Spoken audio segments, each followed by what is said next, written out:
బంధమంటూ ఎరుగని బాటసారికి అనుబంధమై వచ్చింది ఒక దేవత. ఆ ఆ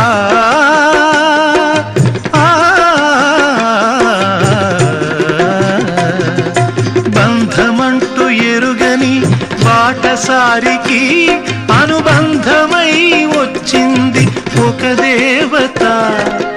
ఇంత చోటులోనే అంత మనసు ఉంచి, ఇంత చోటులోనే అంత మనసు ఉంచి నా సొంతమే అయ్యింది ప్రియురాలిగా. ముద్దబంతి నవ్వులో మూగ బాసలు, మూసి ఉన్న రెప్పలపై ప్రేమ లేఖలు. ముద్దబంతి నవ్వులో మూగ బాసలు.